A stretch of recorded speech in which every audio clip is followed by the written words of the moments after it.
You're here with your DRF race of the day for Wednesday, September 27th. Delaware Park, race number 7 is your race of the day. It's the First State Dash Allowance. It's a race for Delaware certified 2-year-olds. They're going to sprint 6 furlongs on the main track. It is a $100,000 purse. Here is your field of 9. Click or scan that QR code on your screen right now for free access on your mobile device.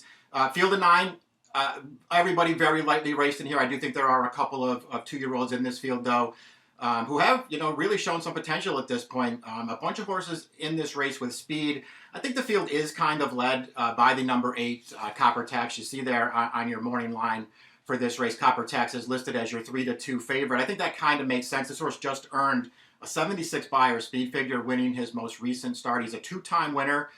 He's already run 3 times. The only loss came in his career debut where he just missed by a neck. This horse has basically shown up in every single start so far. He's the fastest horse on the way in with that 76 Beyer speed figure showing from his most recent start. And maybe more importantly than all of that stuff, he's a horse who has shown at this point that he doesn't really need to be on the early lead to be effective. And that could really be key in here because they're just a bunch of horses who, and they're so lightly raced that you don't want to pigeonhole them into a running style at this point. But they're just a bunch of horses in here who so far anyway have really just wanted to be forward, wanted to be part of the pace early, and that could certainly set things up for somebody who can just be a little bit more patient and a little bit more relaxed in the early going. As along those lines, why don't we look at the Timeform US Pace Projector right now? They have the number 7, Yahoo Omar, out there on the early lead. Timeform US is projecting a fast pace for this race. You see that red bar there in the pace projector, which signifies they think the pace is going to be fast. They think Yahoo Omar is going to be the one out there on the early lead. I suppose that's possible. We've seen one Yahoo Omar exactly once to this point. He won a $25,000 maiden special weight, maiden claiming race where he was wavered. He wasn't in for that price. It was a 6-furlong race. He did make the lead in there, and he did take that field wire to wire. So maybe he's the one who goes out to the front here. Personally, I wasn't convinced that we were going to necessarily see that 7 whacking this thing out. I thought there were other horses in here with speed and perhaps some horses who are just faster than he is early. But we'll just see how that all plays out. Certainly candidates to show speed in this race, at least in my opinion, are the 3. Give It a Whirl. That horse is pretty fast. Certainly the 5, Speediness, is a horse who has shown speed. The 6, Finicky, has been right up there and been part of the pace in each of his last 4 starts. So that horse, I think, is going to show speed in here. Even the horse on the outside, Mongateau, 1 start in his career, he looked very fast wiring that field of maidens going 4 furlongs. So I thought the pace could be contested. Just wasn't sure that the 7 was going to be the horse out in front, but I guess that all remains to be seen. Let's start out by talking about the number 1, Sharp Tones. He just, to me, feels like a horse who is going to be a long shot in this race. This is going to be his dirt debut. Did win first time out over soft turf here at Delaware, going 7.5 furlongs. That's a 2-turn race. He got the job done that day. His only other start, they took him to Colonial, ran him in the Kitten's Joy, going 1 mile and 1/16 on the turf, and he was just nowhere in that race at a big price. Seems hard to like in here. Maybe he'll just be a horse who really takes to the main track in this race, as they also cut him back to sprint him for the first time. Certainly feels like this pace is going to get away from him in the early stages. Maybe he can make a late run at a price. The number 2, Optical Bijou. This is a horse trained by Ben Perkins Jr. I think has a little bit something to recommend him here. He's 10-1 on the morning line. His career debut, which came at Monmouth Park going 5 furlongs, did show speed in that day. Got hooked up in a duel, got tired through the stretch, and faded back to 7th. But in his second start, this is a race we're going to take a look at right now. Here's the replay for Optical Bijou's maiden victory. Doesn't finish first in this race, but he's going to be placed first via disqualification. There were blinkers on for this race. He got a good trip overall in here. You can see him through the stretch here. Just in the clear, he's got the favorite right alongside him here. They're both sort of surging late in this race. You can tell that they're probably both going to get there.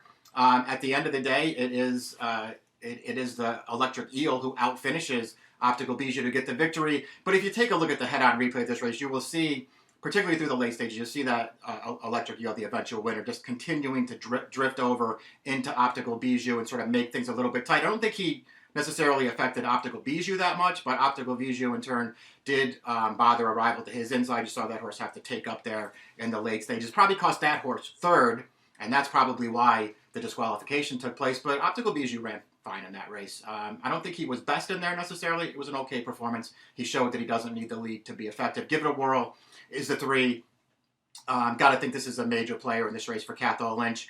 debuted over this track back in mid-June, going 4.5 furlongs. He was really, really impressive winning that. They just had easy speed on the outside, took over on the backstretch, never gave that field a chance. He was still green in that race, but he never gave that field a chance. Just ridden out at the end. He came right back in an allowance race at Laurel, and I thought he was just as good in that race, if only because he had to do it a little bit of a different way. Broke from the rail that day. He had speed.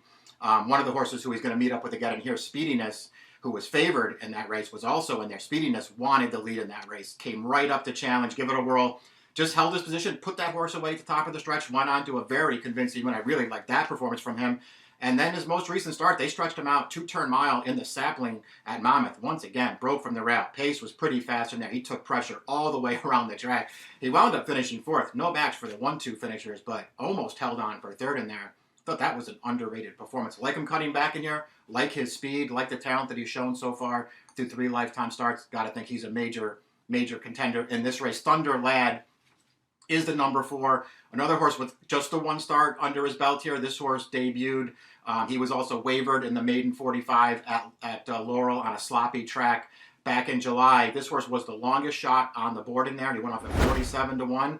Didn't necessarily look like it, though. Let's take a look at the replay of the stretch run of his race. He got a really good trip in here, got over to the inside around the turn. He was never that far away.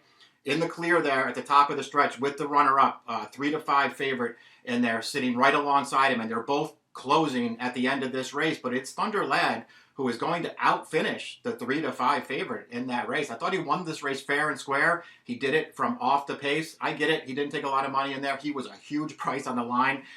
So maybe those things are both negatives as they step him up into what has to be a tougher race here. I thought this horse ran fine in his career debut, and he's another one I think you have to appreciate that he did it without the lead, and he looked very comfortable in that race, sitting in behind horses. He's going to be a good price in this race once again. You would think Speediness is the 5. He's 5-1 on the morning line. This horse showed a lot of speed, winning his career debut for Jamie Ness. He got bet that day. He took a little bit of pressure early. He just got away from that field at the end.